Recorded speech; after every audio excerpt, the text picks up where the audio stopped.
Today, I'm joined by Steve Saretsky. Starting in the real estate field in 2014, Steve has worked on numerous real estate entities in the Lower Mainland, accumulating into his founding of the Saretsky Group in 2020. Steve has also been featured on numerous media outlets and is a successful YouTuber with over 45,000 subscribers. In today's episode, we're going to talk about housing supply, the market for detached homes, and many other issues affecting the real estate market today. Steve Saretsky, welcome back to Coastal Front for your second time. Thank you for being here. Thanks for having me on. Second appearance. No pressure now. Eh? So let's get right into this. Maybe to start, it's mid-July of 2025. It seems like housing prices have been coming down in almost all markets, whether you're talking about geographically, Toronto, Vancouver, or we're talking about the type of product, condominium, semi-detached, detached homes. Maybe because most of our listeners and viewers are in Metro Vancouver, start by painting a picture as a guy who's boots on the ground, selling real estate and knows this market well. Where are we at today? How would you describe the current market that we're in mid-2025? It's a long answer. I think we have to kind of rewind a little bit and go back to the end of 24. So it's sort of at the end of 24, the market was moving okay. People felt relatively good. I mean, the forecasts, of course, were, the Bank of Canada was going to cut, 4 or 5 times in 25. So I think the general optimism was listen, we've already had a bunch of rate cuts. There's more coming. The market seemed to sort of be recovering a little bit. And then I think what happened is ultimately, Trump got in and the tariff stuff started coming out and the market definitely took a shift in direction to the point now where sales activity is basically at a standstill. I mean, if you look at the June housing stats, and this has been throughout most of this year, outside of June of 2019, this was a 20-year low. 20-year low. 20-year low in home sales. If you look at inventory or new listings, if you look at the condo market in particular, you've got an all-time record high new listings in the condo space. Really? So you've got 20-year lows in sales across all product types. You've got 20 plus year highs in new listings in the condo space. So basically what we're seeing now is just a lot of inventory is accumulating, months of inventory is growing. That's of course putting pressure on pricing, but pricing in the real estate market is typically very sticky. I would describe a market today that, in my view, at least in certain pockets, feels illiquid. It feels like there's actually no bid in many cases, where you can list a condo and you can keep reducing the price and there's just no bid. And it's really just it feels like we've kind of gone through this air pocket, which is hey, the last comp in the building was 4, 5, 6 months ago. I'm 30, 40, 50, 60,000 below that comp and I'm not even getting showings or offers. So you're kind of where is... Well, wouldn't that be argue that the pricing isn't sticky? It's not? Yeah, I mean, I think if you actually want to clear and you want to sell, I think that what we tell our clients is maybe 1 in every 20 sellers is actually willing to sort of entertain a low price or a price that will take to clear. Yeah. Most people are very reluctant. They'll sort of drop in small increments. Yeah. But in many cases, it hasn't been enough. Clearly, when you look at 20-year lows in sales volumes, ultimately, it hasn't been enough to entice the buyers back into the pool. Mm-hmm. Look, I bought my first house when I was 21 years old in 1995. And when I purchased that house, my friends and people around me were saying Andrew, you're crazy to buy a house. Nobody makes money in real estate. And that was because we had just come out of a really bad real estate market in the latter end of the 1980s and early 1990s. It was 95 when I bought this. And at the time, interest rates were finally coming down. There were, my mortgage rate on my first place was 7.5%. And everybody was at the same time going, well, at least you got a great mortgage rate because it was below 8%. And it's so fascinating for me as some people have called me, some of my friends have called me a baby boomer. I'm not a boomer. I'm a Gen X. But I look back at that experience, which is now 30 years ago, and I look at where I look at the market, not just in the last year, but in the last decade. And I've heard a lot of young people say, oh, it's tough to get in, but once you get in, nobody loses money on real estate. Price always goes up, right? And I just know that's not the case. And and I've been saying to a lot of young people who've been entertaining the idea of buying, you know, I do believe in, when we interviewed Bob Rennie, he'd said the best time to buy is as soon as you can. So you're just in the market. I think there's some merit to that. But if you are trying to time things, you certainly don't want to be buying when everybody else is bidding up, the bidding wars that we saw not too long ago. And the fact that now you're not getting a bid, when you start seeing signs like realtor signs that say price reduced, and my favorite is foreclosure, right? Like once you get to the foreclosure signs, that to me starts to give a signal that we're at a bottom. My view also, Steve, and I want to get your thoughts on this, is that you think about a typical market, and the stock markets like this, bond market, gold market, right now real estate market, when you've kind of hit a peak and then you're coming off that peak, what typically happens is you've got a disconnect between the sellers and the buyers. The sellers want this amount and the buyers want to pay this amount. And so there's no trade. And so you get 20-year lows in trading volume because there's just no, like there's a gap there. And my view has been that unlike in the stock market where, if you're sitting on cash and you want to get in the market, but you think it's too high and you want to wait for prices to go, you can just sit on cash. It's not going to change your life. But when it comes to real estate, there's, lifestyle changes and life happens. You have kids, you get divorced, whatever. But generally speaking, sellers probably are more, they have to sell more than buyers have to buy. And then eventually what happens is you just need a couple people to take that big price drop that you talked about, and now you set new lows. And then it starts a capitulation effect. Do you see that coming? Yeah, no. I mean, I guess first question, do you agree with me? Yeah, I do. It's funny. I just love markets in general, whether it's real estate or, any sort of financial markets. And so, I always find like the psychology of it very interesting. Yeah. Been through a whole bunch of sort of weird markets now, and 16 and 19 and the pandemic, and now, the 2022 and now what we're in today. So it's kind of like, it hasn't been a dull moment. Right. Since I've been in the space. It's always just interesting to see, like, especially during the pandemic, I remember like people were just tripping over themselves at open houses. There's 40 pairs of shoes and everybody just can't wait to go in there and outbid each other. And like, that's really ultimately like the worst possible time to transact. And like what we're seeing today is like the open houses are dead. There's nobody there. And everyone's like, well, maybe there's something wrong with the house. Maybe I should wait a little bit longer. And so, people always ask me, the probably number one thing I get asked is, well, is it a good time to buy? When should I buy? Sure. I'm sure that's probably the first question. You probably get asked that many times a day. All the time. And it's like, it's always a loaded question. And so I put it out on Twitter a couple of weeks ago and got a bunch of slack for it. It's like, oh, like classic realtor. I said, people keep giving me a hard time saying, I said, I think it's a reasonable time to buy because it's a hell of a lot better than 2022. Sure. We're at 20-year lows in sales volumes. You've got record inventory to pick from. Yeah. So you got the selection, you've got all the leverage in the negotiation on your side. Like the best time to go and do a deal is when everybody thinks the market's going to get worse. Right. You have all the leverage in that negotiation. Yeah. You can go to the seller and like, listen, I'm the only bidder here. That's well said. And so when I do this inspection, I come back with a list of deficiencies, I'm going to hit you over the head with them. Yeah. And so like you have all the leverage. And I just look at it today, like, we've got a few clients out there. We're like, we're taking, we did a deal about a month ago where he took $1 million off of what the previous owner had paid back in 2019. Really? So there's deals out there. I mean, you got to be very selective, but I look at that and say, like, we're over 3 years in. The market peaked in February 2022, pretty much across all major markets other than maybe Alberta. And, we're over 3 years into this correction. And so, I just look at it and say, you're never going to time the bottom.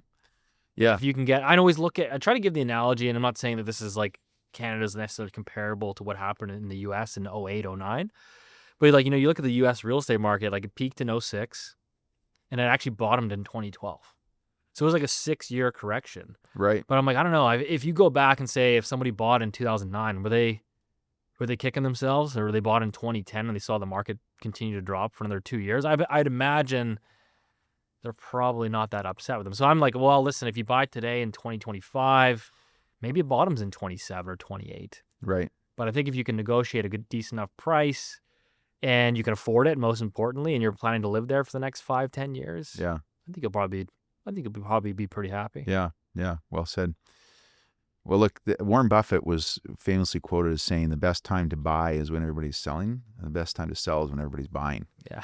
So, So it's um, so true, but people, yeah, everyone yeah, does the opposite. I just deal yep, with it. Obviously, no, on the residential resale side, right? You're just dealing with emotions. You're yeah, typically like I look at myself as like almost like a marriage counselor in many cases, and so it's always interesting to sort of see just like the human element of behind it. You're yeah, not dealing with corporations and clicking the button on a stock ticker and hitting sell. yeah, You're dealing with people's emotions. Oftentimes they're selling the family home of 15 years. And so there's an emotion tied to that. They think that they've put all this sweat equity into the house and it's worth way more than it is. And so it's always this sort of tug of war. yeah. But yeah, I think today, like, So, okay, let me ask you this. So, um, prices have been coming down, mhm. volumes have really dropped off, right? Um, there's been this narrative for the last decade that we have a housing shortage issue, but there's a ton of places now. Those listings were all-time high listings in condominiums. How many of those are actually occupied? Like Uh, 80%, Yeah, 90%? I would say I actually my view is it's quite high. Quite I high. think the sort of analogy of there's all these empty homes. I think they definitely exist in Vancouver. I think it's evident. Yeah, Go to some of these West Side areas and Cole Harbor and things of that nature. But in general, you got the empty homes tax, the spec tax now. I think that most of them end up being occupied. But there's a ton of units. I mean, we can kind of get into the supply side yeah. if you want to Let's really. do it. Let's talk about that. And one of the first questions I have is related to the you and I both love talking about government policies. Typically, they're poor. I think the best government policies are ones that don't exist at all, Yeah. because they almost always get it wrong, and their timing is almost the worst timing. Right, Hmm. like the policy they come up with today is the policy they should have done like 5 or 10 years ago. So one of the policies in BC is this speculation and vacancy tax, Hmm. which is when you have a home that's livable, if you don't have it occupied, either with the owner or a renter, for more than 6 months in the year, I think that's the Hmm. basic rule, then it now has to be declared as a empty home. And I think that the cost on it's something like 3% of the assessed value each year, something like that. Yeah, that's for a Yeah, foreigner. I think for a local 2%. BC resident, I think it's 1 or 2% now. Right. Yeah. Yeah. Yeah. But it's It, either maybe when you guys could look that up just to clarify that for us. Sure. Um, so you've got builders Mhm. who got brand new housing supply. I'm assuming that once they got occupancy permits done, they're at risk of having to pay this tax on every one of their units if they don't get sold. Yeah, I believe so. I have to double check that. I mean, I find it interesting because I think ultimately it was designed or articulated as sort of this anti-foreigner tax. I think what you have actually ultimately seen is it's actually I would call it a wealth tax in reality. I think what the people that seem to get hit by it the most are typically people, British Columbians, taxpayers that own like a secondary home. Yeah. So oftentimes, like, you might have a house in Vancouver and then you got a family cabin up in, Kelowna near the lake or Right. whatever. And that's the challenge because the tenancy laws in BC are so strict that you Yeah. actually can't really get rid of tenants to say, well, I want to use my house for the summer, so can you That's leave? right. You can't do Well, that. Kelowna's a mess. Yeah. I mean, we could talk about Kelowna. I've done my research on Kelowna. I'm going up there Mm. soon, and we've figured out a way to rent a house up there. But it's a mess, and I'd love to buy a place, but I don't want to do that because if I buy a place, I want to buy it to be able to keep it empty so I can use it in the summertime. Yeah. And then I'm paying this speculation vacancy tax. Kelowna's most of its economy is around tourism, and there's not enough hotels in Kelowna. But there's this. If you look at the number of listings in Kelowna, it's insane. Yeah. There's so many houses for sale, and again, from what I understand, talking to a couple of realtors up there, there's no buyers. Yeah. Yeah. I think that was like Kelowna's interesting. I think it was like a huge winner during the pandemic. And so I think it has kind of that. And now it's like obviously going in reverse. Yeah. So I think it had such a huge run up that now the unwind is more painful. Yeah. I think you had a ton of investors flooding that market. Tons of pre-sale construction units. A lot of people that are looking to Airbnb. Then all of a sudden Yeah. they change the rules. And now they can't. Yeah, and then Yeah. you've got the softening. Rental market. You've got fewer foreign students going to the universities. Yeah. And so I think that market's in for like a ton of pain.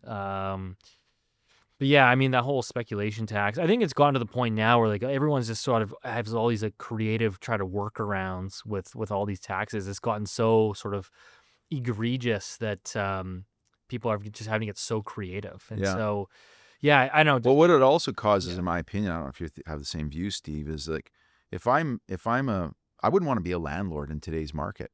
No. Like rents are drop. Like who wants to buy a rental property today? So I'll give you one of the most common sort of stories that we've Yeah, seen over the last, call it 24 months. sure. So rates are incredibly low, zero interest rate policy for over a decade, right? Yeah, So all these landlords that bought condos, I'll give you an example. I had a guy that bought a condo in 2014, had a tenant in there for a while. Rates were super low. He was on a variable. Rates never go up. So he just kind of left it on variable, which most investors do because they want the liquidity. Um, the tenant was great. So he's like, you know what? I'm not going to raise my rent. I'm cash flowing a couple $100 a month. Tenant's good. I'll keep the rent where it is, And all of a sudden, Bank of Canada starts raising rates aggressively, right? I mean, they went up, 500 basis points yeah. essentially. So his variable rate mortgage goes from, X to Y. And so he ends up going from positive cash flow, $200 a month, to negative cash flow, $1,500, Wow. right? And so he's like, well, now what do I do? Because the tenancy laws in BC state that I'm allowed to raise the rent by 2 or 3% per year. Yeah, probably equivalent of $20 a month. Yeah. So he's like, I'm Yeah, stuck. So what do I do? So I can't just say I'm going to occupy it because I've already got my own home. yeah, And so a lot of these landlords were sort of basically stuck. They actually became forced sellers because it's either you can continue to bleed $1,500 a month and hope things get better. Or you hope your tenant voluntarily leaves. hmm And so we actually started seeing is actually either being forced sellers or they would go to the tenant and try to do an arbitrary renegotiation. So they would say, listen, this is my situation. I'm losing now $1,500 a month because of the mortgage rates and the tenancy laws. I need to increase your rent from $2,000 a month to $2,500, which is, maybe even still below market, or I'm going to sell and you're going to get kicked out because the new buyer is probably going to move in. What do you want to do? really. So in many circumstances, the tenants will go, okay, I see where you're at. I don't really want to go and relocate and move. This is still a reasonable rent. And so oftentimes you'd actually see a mutual agreement to end that tenancy and sign a new one. Really? Yeah. So again, trying to kind of work around these regulations or these Yeah, policies that were designed, in my opinion, they were designed in different markets. absolutely. It's like I said, Yeah. they're policies that were presumably to address the housing supply issue, like Airbnbs, like they were going to bring all these properties back. So another one on that is the empty homes tax, City of Vancouver. So again, you have to occupy a property for 6 months. And so I've seen a whole bunch of these stories. I had a client actually just recently where downtown condo market sucks. I would call it's an illiquid market. It's probably one of the worst markets in the Lower Mainland. And so you have a tenant occupied condo that the tenant leaves in March. Okay, so now you got a vacancy. Perfect time to go and sell. You don't have a tenant, it's clean, just go and stage it. But it's not moving. And you're doing several price reductions. And this thing might take 3 months, 4 months, 6 months, 7 months to sell in today's market. It's not a 4-week sale anymore. And so now you're stuck with, okay, well, I have to have it rented out for a minimum of 6 months for the year. And this thing looks like it's going to take, in order to avoid that empty homes tax, the property has to close in the calendar year. So really you need a firm sale by October. Wow, really? So you're kind of up against the gun. So we've had a couple landlords this year where they've said, you know what, we've given it a couple months. We don't want to get hit with a 3% empty homes plus a 2% speculation tax, 5% in taxes. So let's put it on the rental market, and we'll have to try again next year. And this is a reason why we're seeing rents come down so much. Yeah, I think the zero population growth, I think, is a big thing. The immigration stuff pulling back. I actually think we've built a ton of supply, which I mean we can get into. Well, let's do it. So let's talk about this. Why? Maybe let's talk about what do you see? What are you hearing and seeing on the developer side? Yeah, it's a mess. If you look at we know we're talking mostly on Vancouver. But you look at the GTA, it's a similar conversation. New home sales in the GTA are at 30-year lows. Wow, 30-year lows for new home sales. Last month in the city of Toronto, so not the GTA, the city of Toronto, there's 40 condos sold in the month of May, I believe it was. That's it? 40, 40. So the average for the month of May is 2,000 over the last 10 years. So you had 40 units. So the market basically ceases to exist. Vancouver is kind of a similar story, not as bad. We only have data that goes back to 2017, but we're pretty much running at the lowest level since 2017. Basically, there's very little ability to actually pre-sell, because you have to pre-sell. Typically, you have to pre-sell about 60% of units in order to get construction financing, and you usually have to do that within a 12-month period under the BC regulations. So you're, as a developer, you're like, do I want to build a sales center? Do I want to spend a whole bunch of time, money, energy, advertising, etc.? Do I really think I can get 60% of my sales Right. to meet the threshold to get this project built? Well, especially if you're a large-scale builder and you've got existing inventory you're still trying to sell right now. I mean, if anybody understands how these big builders work, they buy up land. It's a whole machine, right? They buy up land, they sit on the land, they turn them into these community parks for a little while, because they don't want to have too much of their land developed at the same time for cash flow reasons and all that kind of stuff. And so I can imagine if I was a builder, I'd be like, I've got a building right now that I've only sold 20% or 30% of the units. I'm sitting with a bunch of empty units. I've got 4 other buildings that are in the middle of being completed over the next 2 years. And then I got 5 other pieces of property that, my sight lines are 7 to 10 years from now. I would just be like, keep it as a community park. Yeah. Like with no plans to develop. I mean, if it's not profitable, you don't build it. So keep in mind, we talked about at the beginning of the show that, on the resale market, we had an all-time record high number of new listings coming to market in the condo space. So you have 7 months of inventory on the resale market. And right now you actually have a record number of unsold units on developer balance sheets. So if you look at unsold new inventory, and this is inventory that's not typically on the MLS. Oh, it's not? No. Most developers, like, if you've got 30, 40 units in your building unsold, you're not flooding the MLS with 40 units. Oh, you might put 1 on there. You might put 2 just to say, hey, guys, we've got units here and give us a call. But typically it's all done off. It's like a shadow market, basically. Right. So in the shadow market, you have all-time record high unsold new units, in addition to 7 months of inventory on the resale market. And the resale prices right now, as we talked about, are gapping lower. Yeah. So why would you on earth try to launch a new project in those conditions? Yeah. Because that's exactly what's happening. The gap between resale prices as they drop and then the cost to actually deliver new construction, the gap is just so wide. Right. That I'm struggling to see it. Yeah, I'm sure there's developers that you chat with that are smarter than me on this, but I struggle to see how that market can bounce back. Well, the ones I talk to are like, we're not building. Yeah. They're like, we can't, our financial models can't come to like show how we make a profit in this market. Yeah. Like the building costs, there's still, I mean, if people think that the issue over permitting and regulations to get something built is better now, as far as I understand, it's not. Yeah. Like, despite everything that, Ken Simmons said and David Eby said and how they're going to make, building housing, it's just not. From what I understand, it's a little bit, it's cheaper to get cheaper debt on all rental properties. Seems like that's the only thing that's being built right now. Yeah. So it's funny. We can talk about that, because that's basically if you can't pre-sell and you have to keep the machine going, you got to do something, right? I mean, you typically want to keep your workers employed, and you don't want to lay off good talent. Very hard to get them back in many cases. So some of the big developers are actually building. I've heard of projects where they're building at no profit. They say, listen, we'll go and grind some of our materials, our tradespeople down, just so everybody can kind of keep the lights on. The other way to sort of pivot, and we're seeing, is a lot of pivoting to the rental market. So you actually have all-time record high rental construction currently in the pipeline across Canada. In the city of Vancouver, over the last 90 days, you've had over 4,000 rezoning applications for new rental. Really? Which between 2017, that's more than the entire years of 2017 to 2019 combined.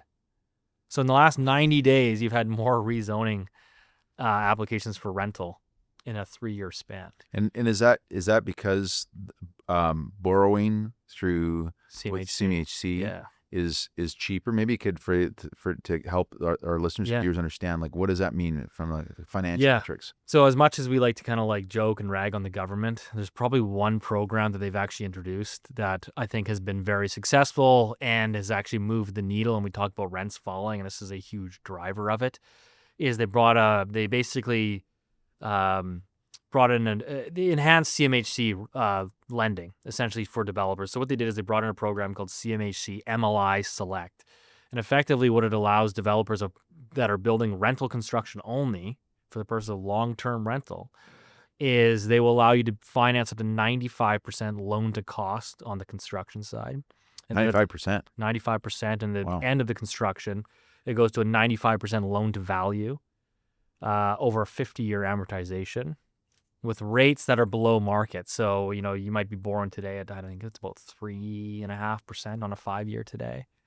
So, because this is taxpayer money. Yeah, it's a taxpayer subsidized, essentially. I mean, it's a profitable entity for now, or it has been previously. We'll see where it goes in the next few years. But effectively, as a developer, I mean, 50-year AMs, 95% loan to value.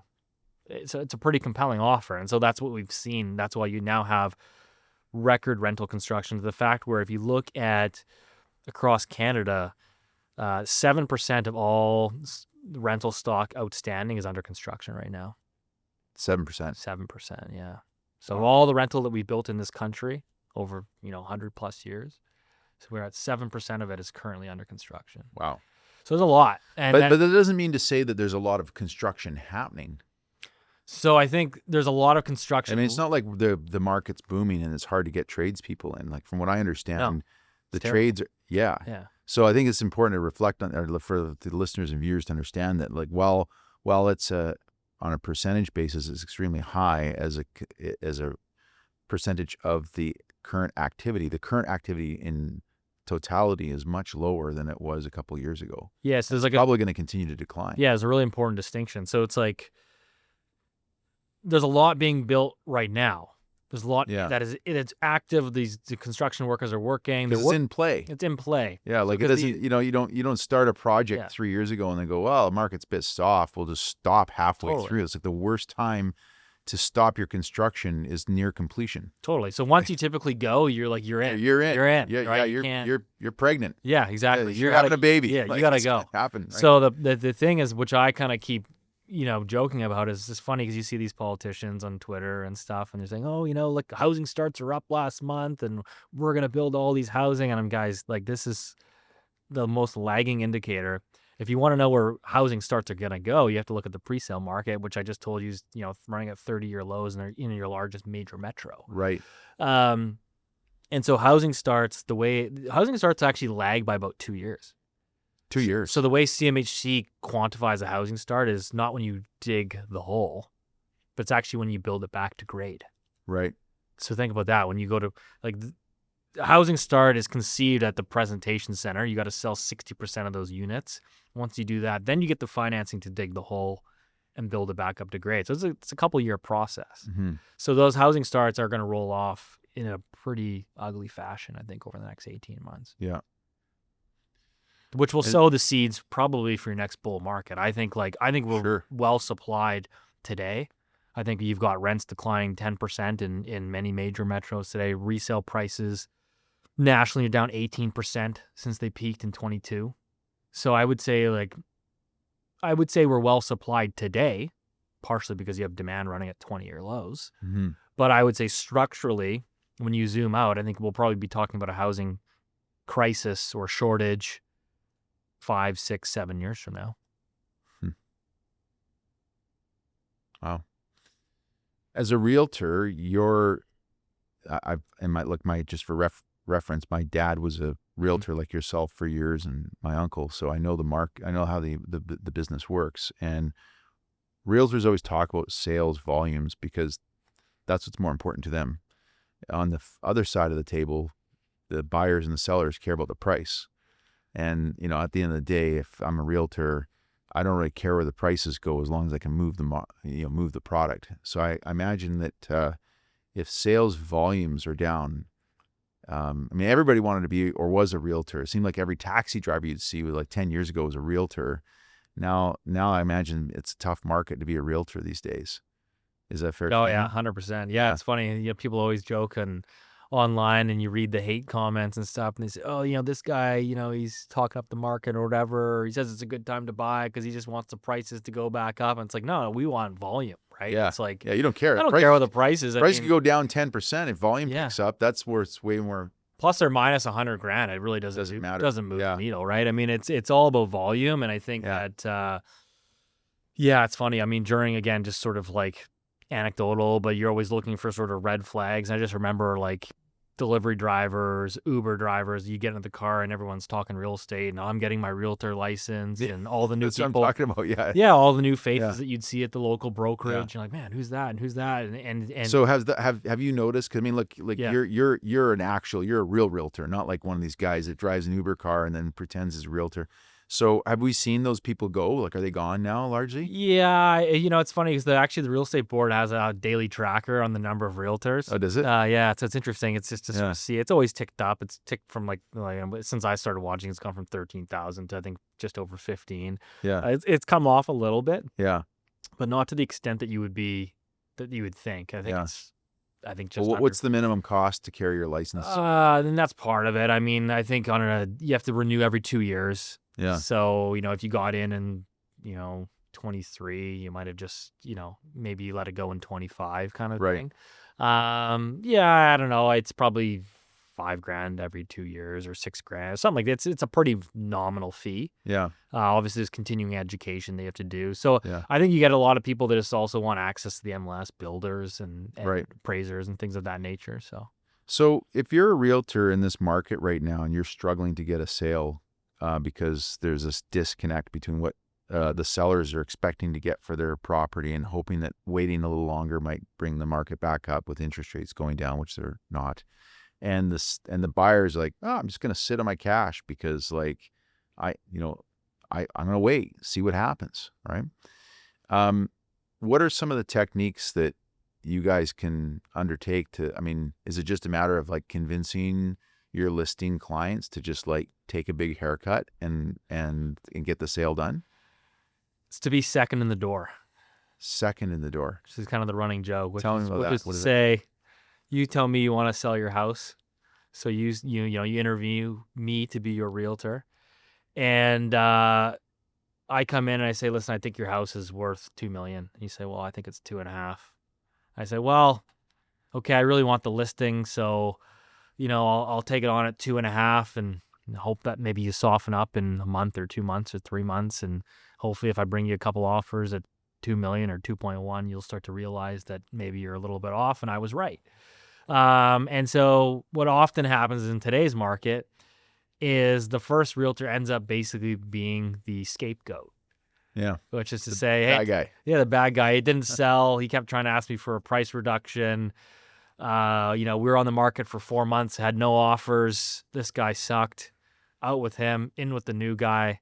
And the new guy says, well, listen, maybe you're not 2.5, you are 2, or maybe you're 2.1.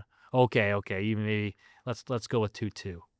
Right? So you can kind of you almost want to be the second one in now, because what you're seeing today is just the amount of price reductions and people taking it off and then relisting it and trying to reposition the listing. That's like the most common thing that we're seeing today.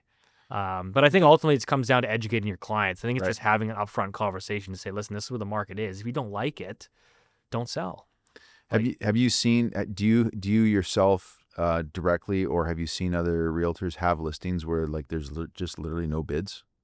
Yeah. I mean, I think truthfully, I think we've got a few of them. Yeah, you just, and it's kind of, it's challenging because you're like, And are there people out there? I mean, this is what I would do this for in a heartbeat if I wanted to buy more real estate. I think I got enough at this point. But like, do you have people who do like sort of like just real lowball bids? Yeah, we got a few of those. Like I said, we picked up one and it was $1 million below the 19 price. Yeah. We're seeing a bunch of those. I guess So from your buyer's perspective, do you ever encourage them to say, hey, like, look, you know what? I know it's a bit feels a bit risky to be buying when everybody's, nothing's moving. Yeah.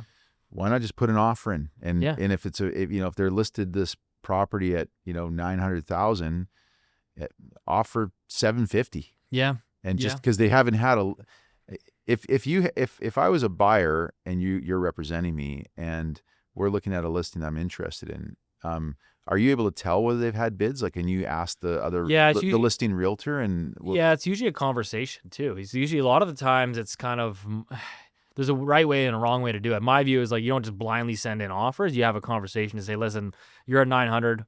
My buyer's at 750. Do you want me to pencil this thing or not? Do you think because they might just say, listen, we've already turned down 3 offers at 850. I see. Then Yeah. you're wasting your time and you move Right. on. But sometimes you'll have a realtor on the listing side that's also motivated. They just spent a whole bunch of money advertising, working this listing. Yeah. They want to bring something to the table to say, listen, I brought something.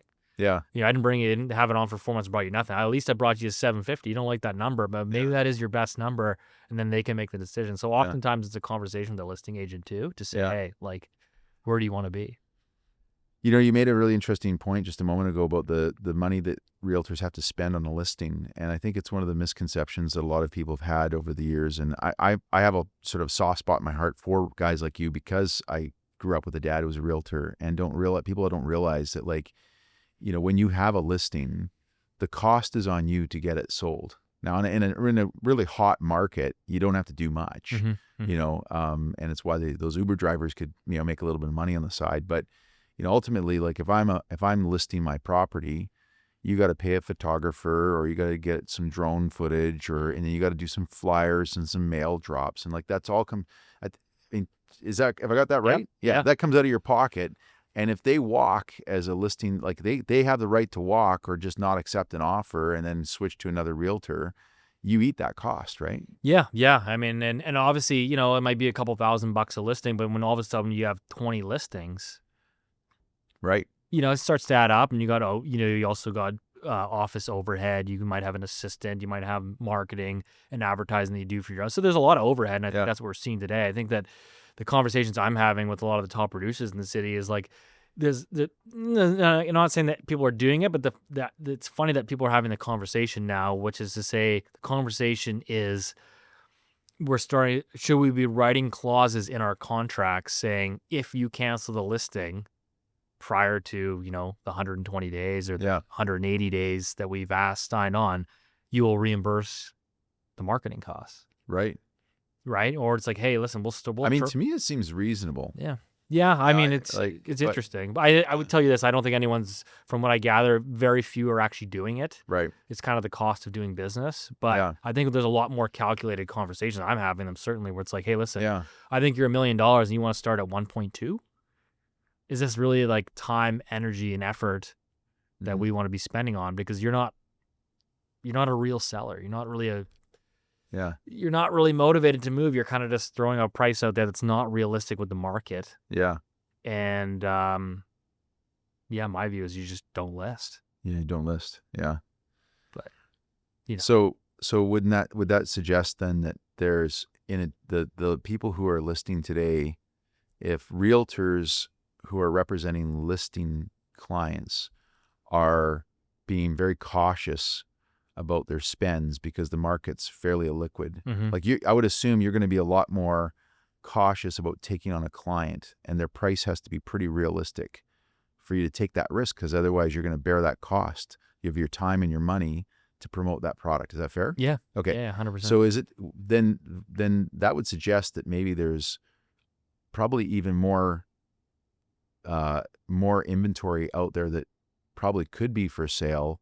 People are kind of wanting to sell, but they're just not, they're sitting on the sidelines, but they kind of want to sell too, but they're looking at the rest of the market going, geez, I can't even put my house up for sale right now. Yeah, I think one of the big things that I'm seeing is people that want to sell have come to us with an inquiry and saying, what is it worth? And then opting to go to the rental market. Oh, really? And saying, oh, I couldn't take that price. Yeah. No. I'll wait a year or two. Yeah. I'll go to the rental market. So I think that's one of the big things that we're seeing. And I think I can see that if you don't have a lot of choice, that's what you got to do. And man, I just think to myself, like my in-laws are landlords, sort of middle class Hmm. property in Victoria, and I look at what they have to go through, and I'm like, man, I'm so glad I work in the stock market. Yeah. Like, Click I a would button, not you're done. want to be a landlord Yeah. today because of these crazy rules that are all in favor of the renters. And, you can't raise your rents by very much. They have all the rights. Hmm. I mean, and if you take your property, don't you bear a big risk that if you take your property and you rent it out because you don't want to sell at these prices, and let's say 2 years goes by and the prices don't drop, but they don't go back up, and you're like, man, this is crazy. I've got a negative carry maybe on my mortgage. Um, now, now you're trying to sell a rented property, and I think you said earlier, Hmm. a non-rented property is an easier, because if I'm a landlord of a property that I want to sell, and Reed wants to buy my property to live in, I guess that's okay because he can boot out my Yeah. renter. Yeah. But But if Arjun wants to buy my property as an investor, he's like, well, I can't raise the rents on your tenants, and you've had them for like 6 or 7 years, and you didn't increase the rents, or you can't increase the rents. It takes guys like him out of the market, right? Wouldn't it? Yeah, yeah, 100%. So I think the biggest thing in when we bring the sort of interview full circle is the record number of new listings in the condo space, 20-year lows in demand and sales. The number one thing that I've seen is all the investors are gone. All of them. Yeah, All totally. gone. All gone. Well, why So like, would you want to invest in yeah, real estate I when the think government says you can't raise your rents? But what is the max right now? What is the I think limit? it's 3%. I Oh, think it's it's now three. I 3? think it's three this year. I could be wrong, but it somewhere between 2 and 3. But I'm pretty sure it's 3. But like, think about the downtown condo market. It's roughly 50% renter based, so you have to have 50% of the investor owning the unit. And why would you buy a condo today? Probably doesn't cash flow. Yeah. The tenancy laws are terrible. The mortgage rates are a lot higher than they used to be. So I just think like Like, I would rather just put my money into a dividend-paying stock like Enbridge or yeah, or that's what or Royal people, Bank. and I think that's the Collect conversation that's 4% a year, happening and today. Yeah. that's the stockbroker talking, going, No, I mean that's "Don't true. don't don't buy a house through Steve. Give it to Andrew." But now bring that back to this conversation, which is like that's what I just said on the resale market. Think about the pre-sale market. Right. So anyone that's going to buy a pre-sale, and people go, oh, it's these investors driving up housing. No, the only people that are buying pre-construction units are investors, because who else? Like, no end user wants to wait 4 years Right. for the product to be delivered, and you're Yeah. buying a piece of paper. It's a futures contract. Yeah. So like Especially with obviously, so much inventory available right now. yeah. So obviously, the investors were the ones that were basically funding new construction development. Now today, I think it's important for listeners to understand that when you're a builder, there's very few builders that bankroll the whole project themselves. Like, if you're doing a condominium stratified sort of project, you could, but most builders don't have those kind of deep pockets. But Mhm. so the way they do this is they've got to go and get enough pre-sales to get the funding in the door, along with a little bit of their own money, to get the project off the ground and Yeah. get lending from the bank, borrowing Yeah. from the bank, right? Yeah, Have I got that right? yeah, exactly. As a developer, you might be the GP, the general partner, and then you've got limited partners that are coming in to fund, even the acquisition of the land, let's say. Right. And then you got to go to the market and say, okay, now we need 60 or 65% of the private sector to come in as investors and buy these pre-construction contracts Yeah. to then get the bank financing. So there's a lot of mechanisms there that are Yeah. involved, and so I look at it today and say, okay, because the cost to build new is so expensive, right? Like, the developers are at the mercy of, the land prices. They already bought and paid for the land. The commodity prices are set by the global markets. Interest rates are set by the market, and so the only thing, and There's a then labor market. yeah, and then you've It's got your very labor expensive. market, which is expensive, that can adjust slightly. And then you've got your development charges and fees, which obviously we Right. know aren't really changing; they're going up. Yeah. And so, like, as a developer, you can't really move. And so the cost to deliver new housing, let's say, is $1,200 a square foot. Let's say it's a new wood frame condo in the city here. They can't build it unless they can get $1,200 a foot. They can't sell. But the resale market now is declining to the point where a similar completed product is selling at $1,000 a foot. Wow. So you've got this $200 sort of gap Yeah. that you need to close. And so you're like, well, I can't really deliver new construction less unless the city wants to cut the fees, Right. which we're seeing now is the city of Vancouver and the BC government is allowing developers to actually delay the payment of their development charges Right. to 'Cause it used backload to them. be had to be up front. Right. Yeah, you pay it up front. Now they're allowing them to backload a certain percentage of it. Right. But again, I don't think that's enough to move the needle. But you can see where governments are going. They're saying, holy crap, our tax revenues are drying up.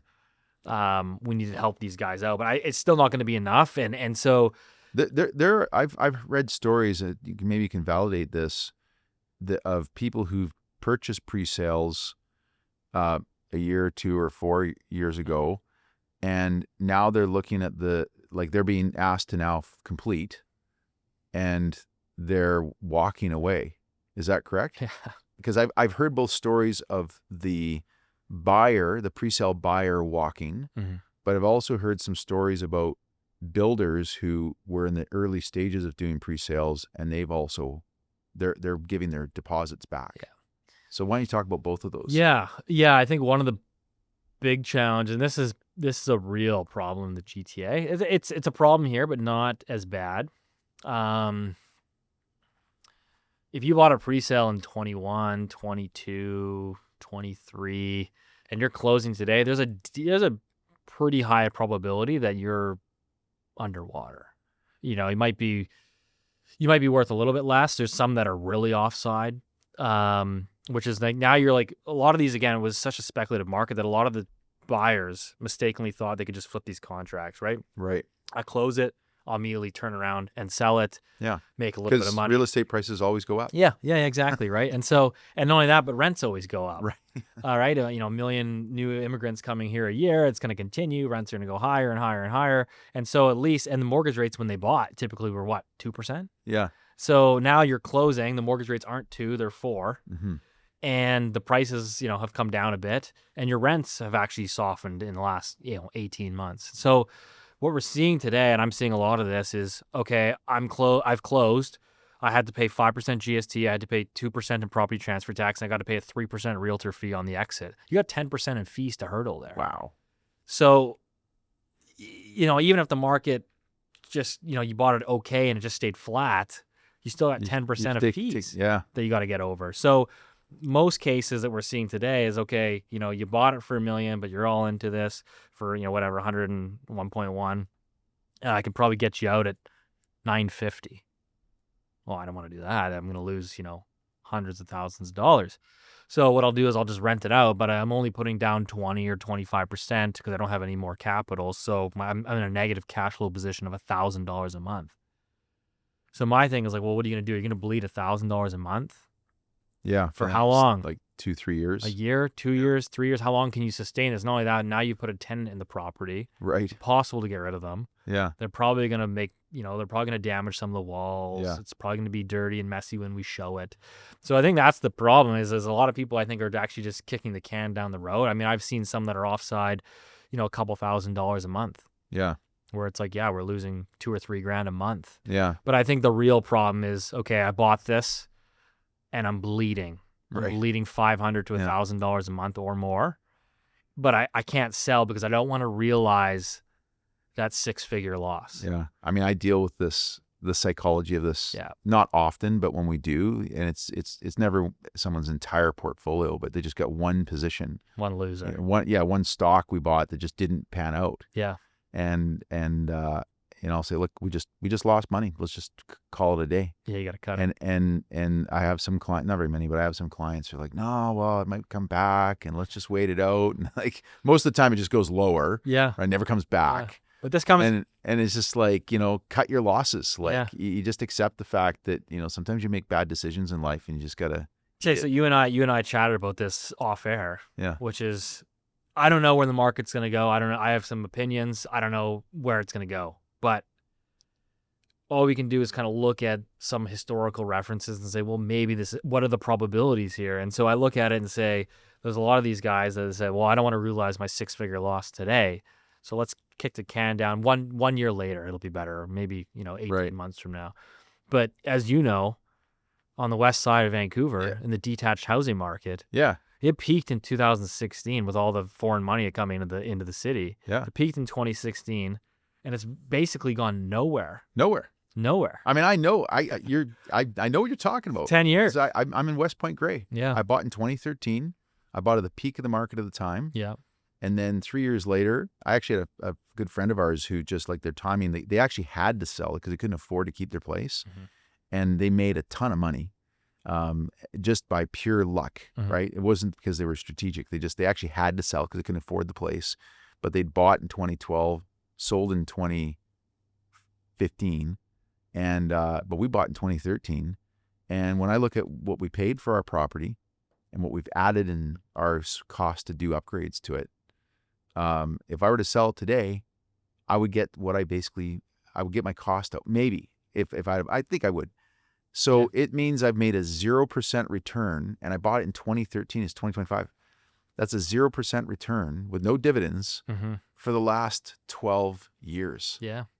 Same. So And yeah. yeah. So well, that's on the west so side. now when you detached. buy you got the story, right? Yeah, so This- you're on the west side detached, which is like you own dirt, which is where Yeah. all the value ultimately accrues. It doesn't Yeah. accrue to the structure; it Right. accrues to the dirt. Same story in West Vancouver, great real estate, yeah. and Arguably, yeah, the neighborhood I'm in, yeah, this is like kind of considered some of the most premium real estate in Canada, hmm and the prices haven't moved in 10 years. yeah. So I always laugh because it's like, okay, well, that area, that awesome piece of dirt, and then keep in mind that dirt, a lot of that dirt is actually being upzoned, right? Multiplex, duplex, all this stuff. It hasn't moved in 10 years. And I'm always like, well, why does your pre-construction condo in Surrey or Brentwood, where they're building hundreds of towers, why does that have to go up every single year? I mean, maybe you bought that pre-sale at the peak in 2022, and maybe you sit on dead money for the next 10 years. And so I just say that's a real Can you tell probability. people that? Because Yeah, I do. that's a truthful statement. I do, because I think people always ask, well, what should I do? I've got this unit, and like I'm always like, well, what's your long-term plan? Is this an asset that you want to own for the next 20 to 30 years because it's part of your retirement portfolio? Or are you looking to basically just make a bit of money and cash out? Because if you are, you might be waiting 10 plus years to get back to any real capital appreciation in this product. So, I go like, during the pandemic, you had Surrey City Central selling at $1,200 a square foot. I mean, I can put you in like a pretty nice building, Olympic Village, for $1,200 a foot. So like, Right. you're kind of like, well, Olympic Village, Surrey City Center, and they're building tons of condos out there in Brentwood and Metrotown, and so Burquitlam area. There's just towers going up everywhere. So I'm like, I don't know if there's a lot of scarcity there. Mm-hmm. So I'm just really skeptical that you're going to see a lot of price appreciation. I think you've seen tremendous growth over the last 10 plus years, but maybe you're in for a period of stagnation, just like the West Side detached market. Well, I just that's well said. I just came back from a trip to China, and it was phenomenal. We were there for 25 days, and got to see some of the big cities. And I mean, the magnitude of everything there is just so much bit greater than in Canada and the United States. I mean, it's 1.3 billion people, and largely everything works really well there. But their economy is struggling partly because of their real estate sector and the kind of a crazy speculation that was going on, kind of paralleling what was happening here. But I think almost in a way, it's like a foresight into what we may see here. There are so many towers in every single city, but there are a lot of towers with incomplete projects where you've got, they joke over there that their national bird is the crane, but like the actual crane. It's on the top of these buildings because they're everywhere. And what I noticed, and I'd look at my day and I'm like, okay, it's a Tuesday and it's 10 a.m. The crane's not moving at all. And I kind of peer through because a lot of these are the concrete forms have been done, but there's no windows and there's no tradespeople. Right. And it reminded me, and I always like to remind myself of these kind of things that, as a free market capitalist, which is, the real estate market is a free market, whether you're in China or you're in Vancouver or Toronto, there's no there's no government entity or overriding force that mandates that prices have to go up at a certain stage. I mean, they can be 10 years, Steve, they could be 20 years. Mm-hmm. right? And so I guess, my message to people who talk to you, and I have no reason to, I don't have any skin in the game here, but if I was a seller and I need to sell, don't think that waiting this out is necessarily the best strategy, you know? Yeah. So Yeah, I mean, I think like Vancouver had a period of stagnation in the 90s. Was it 10 plus years, no growth? 10 years. I think it was longer than that. Yeah. Yeah. I know the GTA was, in real terms, the GTA was 20 years. No, my dad, he was a realtor in Port Alberni. Yeah. He tried to make a crack into the market. He came basically at the peak of the market in like 1988 Yeah. or 89 on the West Vancouver. Mhm. And he couldn't get a single listing, but he came in and he kept touch with his friends there and watched the market. He tried 6 months, couldn't get a single listing, a single buyer. If you look at the prices of single detached nice homes in West Vancouver in 1988 and 89, you were 10 to 11 years before you recovered your money. Yeah. And it went down a decent amount before you actually came back up. Yeah. And we haven't had, the thing that I find fascinating is there's so many young people like the guys that are sitting in this room who are in their 20s and 30s and maybe some even their 40s that they've only seen a good real estate market. Yeah, there's been hiccups with the global financial crisis, which most of those people have, it's that long ago now, they don't even know about it, or COVID, but they were very short bear markets. And we haven't seen a long-term bad bear. We haven't seen the foreclosure signs that I've been talking about. Not yet. Yeah. And if you look at the probability markets, like the futures markets on where interest rates are looking to go, which I follow regularly with my team, I was just looking at them this morning. The likelihood of there being a Bank of Canada rate cut over the next 6 months is at best 26%. Mm-hmm.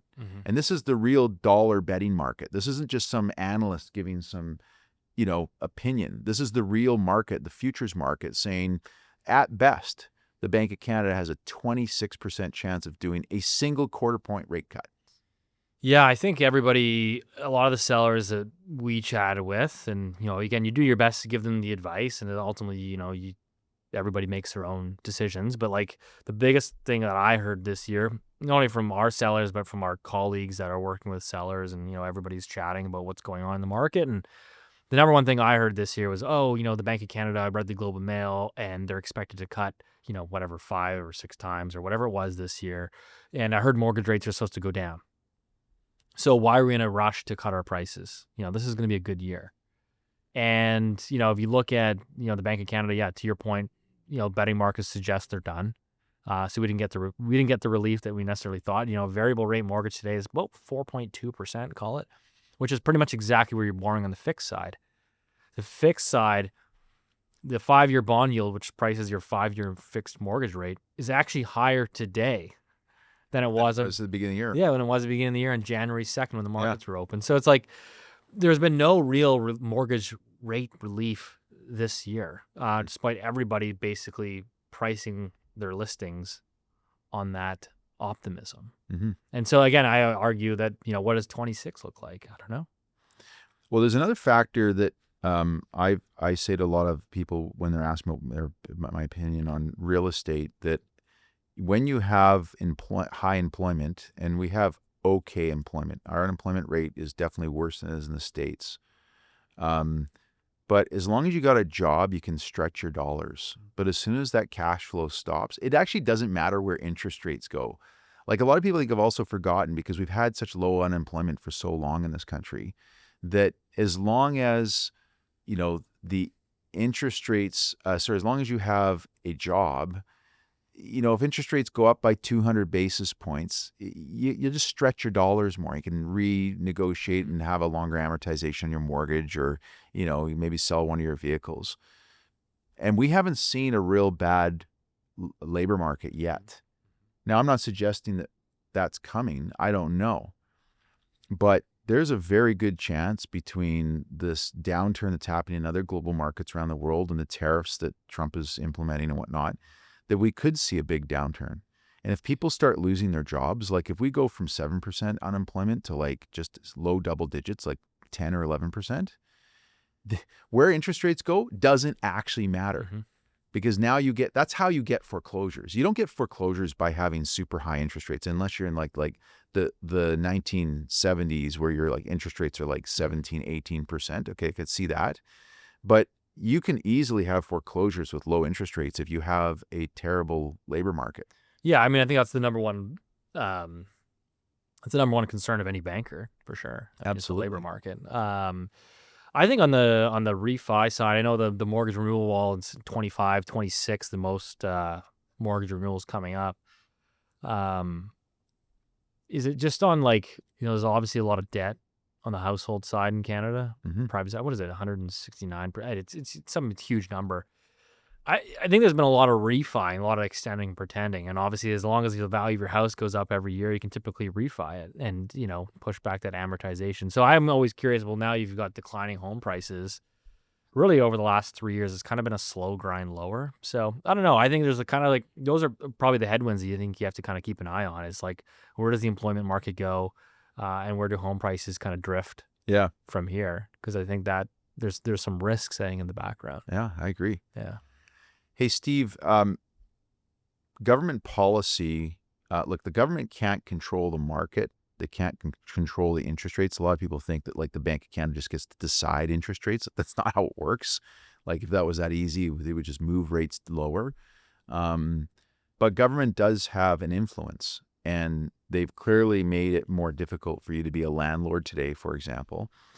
And we touched on this stuff a little bit earlier, but there's just so many like hurdles in front of a free market, a real fluid free market, because of like whether it's property transfer taxes or it's a ban on foreign home buyers at a federal level. I don't know if that ban's still around. Still until Okay. 20 January's just end of 26. 26. Yeah. Or it's the tenant rules provincially, which basically put all the power into the hands of the renter.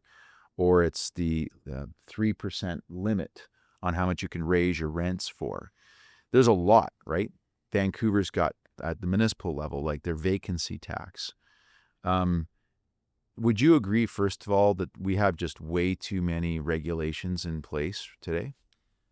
It's actually I've done a couple of presentations on this to actually rooms of policymakers, just showing like the litany of taxes, and we could list them all off. We'd be here forever. Yeah. And so ultimately, as I always say, well, like, has housing affordability gotten any better?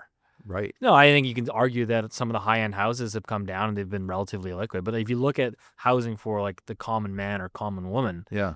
housing affordability has not gotten any better. Right. Rents are still egregiously high. House prices are still egregiously high. No one's sitting here saying, wow, we've created affordability. So, yeah, I think there's a lot of things that I don't agree with from a policy perspective. I think it's interesting when you talk to, like, I deal with these clients a lot of times that are like, oh, I'm from the U.S., but I want to move to Canada. My kid's going to school there. And just trying to sort of thread the needle on how to navigate all this stuff. And I'll connect with my lawyer, and even sometimes my lawyer has been doing this for 30 years, and he goes, man, I got to think about this one. Yeah, because it just adds.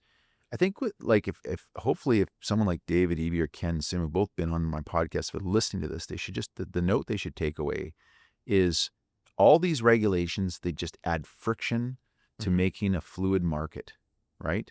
And so my question to you, Steve, is, there is a litany of regulations and rules and things that drag on the economy. What are some of your top like 2 or 3 that if you were advising a policymaker, an elected official like our mayor, our premier, our prime minister, what are the top ones you would get rid of right away? Ooh, that's a tough one. I'm not a huge fan of the BC speculation tax. I think I know what the intention was. I think Tom Davidoff was behind it, and I would consider him a friend. But I just don't. He was one of my very first podcast guests. Yeah, he's a great guy. I just think it's rooted in sort of economic theory, perhaps, that just I don't think in reality plays out very well. Ultimately, it seems like it's capturing mostly BC taxpayers with second homes. Yeah. That would be probably one of them. I think ultimately you've got your development cost charges. 20% of the cost of a new home is just government fees, taxes. Mhm. So I think they got to trim the boat there. Yeah. I mean, 20%. It's crazy. outrageous. Yeah. So, yeah, I think those are probably the two. Yeah, you can talk about the foreign buyer stuff. I think it's it's probably political suicide to try to unwind that today. Mm-hmm. But it is funny. It is funny that it was foreign buyers were talked about in 2014, and then it took Trudeau and said everybody was xenophobic, and then brought it in 23. Right. So I don't know. But I told David Eby, you should actually encourage speculation on the high end part of the market. yeah, And so instead of having a tax on foreign home buyers and having an increase in property transfer tax for properties that are like 3 million and above, you should actually discount it and get all these rich foreign people to, trade multi-billion, $1 million mansions in West Vancouver and the west side of Vancouver, because every time they change his hands, from one wealthy Persian to one wealthy Chinese family, with their offshore money, it goes through a property transfer tax, and it generates revenue, and it also generates revenue for the realtors like yourself to pay taxes, as opposed to just having that inventory sit there. Yeah, I think another one that I was thinking about here, and again, this might be controversial, but the homeowner's property tax deferral. I find that very interesting. That you have, let's say, the boomer generation that has owned real estate has done tremendously well, Right. mostly through falling bond yields, right? To then sort of subsidize them to allow them to stay in their homes until to defer these at artificially low interest rates. The cost to defer your taxes. I just think you need to get velocity in the market, right? You need to get new people coming into neighborhoods. And so it's like, if you can't afford your property taxes, maybe it's time to sell and downsize. Right. But I think, so I don't know. I think I'm not a huge fan of that one. Are there any policies that you've caught wind of in other jurisdictions in Canada or in other parts of the world that you actually think is a good policy to have? Well, I do some small development stuff in Alberta. So I always find that market to be, in Calgary specifically, and I find that always to be very fascinating because it's very free market, of course. Yeah. No rental restrictions, no landlord restrictions, but Calgary always overbuilds. They're overbuilding right now, and rents are actually down, I think, 10% from the peak. And because what happens is, like, as soon as the market gets hot, the private sector just funnels in there, and they just build. Right. The turnaround time for permitting, the cost of permitting, is so cheap, so low. The private sector just moves at an incredible pace there, and they always end up overbuilding, which ultimately sort of sets the cycle, which is you get falling rents, falling prices, and then But I think the problem in Vancouver, it's so hard to move. So as a developer, you see this market heating up, and then you're like, oh, wow, it's really heating up. Maybe I should go out there, buy some land, try to, spend 3-4 years trying to rezone it. Yeah. By the time you've kind of got through the process, the bull market's over. Absolutely. So it's like, it basically just kind of feeds on itself. So I think that's why you get these like huge violent up cycles in Vancouver real estate. It's just like the private sector can't move fast enough because it just takes so long. It's so burdensome to build in the city. Yeah. That you can't react when the market conditions get tight. Yeah. It's too late. I agree.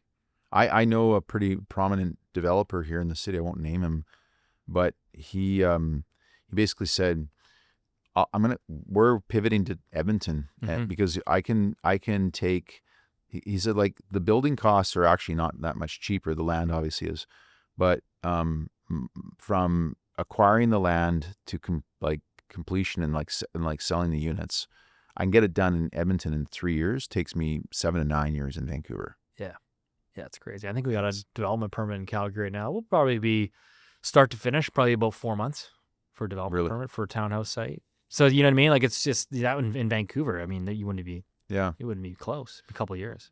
So I'd like to get your opinion on this, Steve. Ravi Kahlon continues to be the sort of Minister of Housing for BC under David Eby's administration. And they actually, one of the announcements I saw they came out with recently was to kind of like mirror the Vancouver special that came out in like the 1960s, where they were going to have like, I don't think it was like 5 or 6 different Catalogs. like blueprints for a house that you can just like, if you want to build, if you buy a property anywhere in British Columbia and you want to build a fourplex on that single family lot, here's a catalog with 5 different homes. You'll get approval right away. But I don't get the impression that these things have been working. Like, I mean, every lot in BC, tell me if this is correct. Every lot, because you were saying in Westside Vancouver, a lot of them are being, what did you say, upmarketed? Upzoned. Upzoned. Yeah. Where they basically go from a single family lot to a duplex or a fourplex, or in some cases they can even be like a sixplex if it's on a high transit area. But it seems I don't think we've seen a big uptake in this. Yeah, it's kind of like a good debate because like, so the BC government said to all the cities, you have by a certain date, and it's well past now, you have to allow, up to a minimum of 4 units on a 3,000 square foot lot or larger. Right. But in reality, I think we've seen a lot of cities drag their feet, or they put in sort of like barriers to allow that to be economical. Yeah. So that's been the real challenge. I think that the BC government is probably well-intentioned through that policy, but again, there's always sort of one government, mostly the municipal governments in this case, that are trying to sort of stop that. Like in West Van, let's be honest, they don't want multiplexes there. No. I look at the West Side detached. I live in that area, and it's like, I am of the view that I struggle to see that product type absorbing, because I just think that people that live in Point Grey or Dunbar or Quelchena, like, they have the money. They want to live, they want to own a single family house. And so like the land price is just so high that like your highest and best use, it might just be a $7 million house, right? It might not be like 6 little, multiplex units. Right. So I think like we're seeing the adoption of these multiplexes in the East Side. You're right. It's a progressive environment. There's all sorts of different mix of housing and people, and so that's where you're seeing all the adoption for multiplex. I think you're seeing it now in Burnaby. You're going to see a lot of adoption there. Yeah. So there's municipalities, I think, that have done a pretty good job. And it's actually getting there. I think it's gonna take off in several of these municipalities. Okay. Yeah. Being that we're middle of the summer in 2025, and I believe that the residential real estate market tends to have a cycle just within the calendar year. Like listings typically pick up in the spring, right? Mm-hmm. And I mean they really die off, I think, around Christmas time. So if you were a seller and you're not getting bids, and you've been sitting with your house or your condo listed for the last 4 to 5 months, do you bear a risk that like you might be sitting on this thing for like another year, because we're going to get into like people are going to get kids back to school, and is that a fair statement? Yeah, it's a good question. So I think like the natural cyclicality of real estate, that you're spot on there, is like it'll die off kind of in the summer. The next time for like sellers to press, like if you're going to sell and you're going to get a bid, you're most likely to get that in September, October. That's your next sort of uptick in the market in terms of activity, people buying and selling and trying to move. It will happen typically September, October. Okay. And then the market will slowly start to peter off into November, especially into December. Right. And then, January's dead. Yeah. Right. And then like your next market's going to be mid-February. Yeah. So like, I think if someone's actually seriously motivated to sell, you're going to have to press, and you're going to have to press in September, October. Mm-hmm. Is there any merit to just cutting once and cutting deep as opposed to like trying to continually, reduce your, is there a strategy there? Yeah, I think so. I think we're, obviously trying to get clients to get there. I think it's really uncomfortable. Most people don't want to do it. Yeah. Right. It's usually like you're really just, and then sometimes, again, I'm like a relationship manager essentially, which is you're trying to manage those emotions, and you push when you can push, but you kind of know your boundaries. So it's like, as much as I say, hey, you should do a $100,000 price reduction, oftentimes it might be a 50 here, 50 there. The problem is like you end up kind of chasing the market. So it's like, okay, well, it's been 6 weeks. Okay, let's cut it another 50. But but during those 6 weeks, the market gapped down another 50 grand. So like you're just one step behind the market. And I think that's a common mistake that a lot of sellers will make. It's almost like you're better off just to get in front of it. You're better off to, in my opinion, and obviously a lot of clients don't listen to this advice, but in my opinion, you're better off to set the market than be a market taker, right? To Right. follow that market. Yeah, that's well said. You want to get in front of it because like I look at like what's happening now in Burnaby and Brentwood, right, where you have all Okay. these big towers that have gone up, and they're newly completed towers. So you have a lot of these pre-sale buyers that have closed, and now they want their exit liquidity. They want out, but you've got some of these towers that have 50 or 60 units for sale in them. So how do you differentiate when you have 28 one-bedrooms on the market? Right. I mean, it's basically like whoever drops their pants first is gonna sell Yeah, and get good out. point. And so it's like, do you want to do it, or do you want to wait for your neighbor next door to take the low ball? And now you're like, oh, that he just set my comp. Yeah. So I'd rather be like, That's in a my really opinion, good you're point. probably better off to be the one that sets the comp than letting somebody else set it for you. Yeah. But again, I think that's practical advice that I think in reality I don't think most sellers take, Right. which is the psychology Yeah. element of it. Now to finish, if I'm a potential buyer, and let's say I agree with when I had the interview with Bob Rennie, he said like the best time to buy your first home is as soon as you can afford it. Mm-hmm. And I generally agree with that theme. And the reason I say that is because most people never buy their dream house as their first home. Mm-hmm. They buy a property and they're probably going to stay in that neighborhood. And so if you get in now, even if you get in at the peak, you're going to upgrade at some point. So even if your real estate price that you bought today goes down in value 5 years from now, and you go to upgrade to a bigger place, well, the bigger place went down in value by the same percentage, but so you're actually net, you're probably further ahead. Yeah, you've kind of hedged your housing costs. Right, exactly. Yeah. But let's say I'm an investor, and I am looking at this market. Now, I'll admit myself, I've pondered a couple of properties in the west side Vancouver that it's dirt. There's a single detached home. I inquired about one of them, and they hadn't had a bid in like 2 months, like a single showing. They didn't have a showing. And I do agree that, you can never really time the market at the bottom, right? There's only one person that buys at the bottom. Mm-hmm. Yeah. So do you have any advice for potential buyers as far as people who are willing to take a bit of risk, take some money off the table and put it into this real estate market right now, as far as their strategy, or what is there a particular in Metro Vancouver, particular neighborhood or product type or a combination of the two that you would recommend? Like, would you say, the downtown Vancouver condo market is so depressed and it's like it's going to always be the hub of BC? Or would you say that Surrey location? Yeah. What's your advice? Yeah, it's a good question. I'm of the view that it's the downtown market. I mean, I think like downtown's bad. Cole Harbour, great location. I mean, I don't think it has the same challenges as, say, like Granville Street does. Right. But though you're seeing significant discounts there, really? And I still think that's great product. I mean, you see nice buildings trading at 5-year-old concrete in Cole Harbour trading at $1,250 a foot. I've seen some recent at $1,250 a foot Bosa building. And 4 years ago they would have been trading at. Oh, I mean, I think a lot of them are around 1,500, but I mean, wow. you're not going to see another building erected in Cole Harbour, brand new construction, under $2,000 a foot. Right. So like the cost of delivery of the new stuff, there's like that huge gap. So I think that's an interesting, compelling area. I still think the West Side offers compelling value.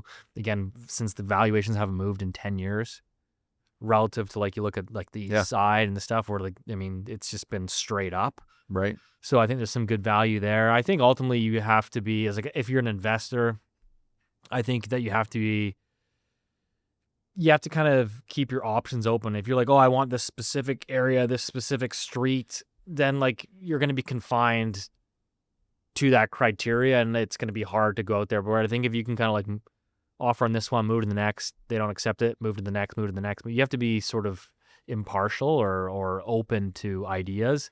I think there's also some good value in foreclosures.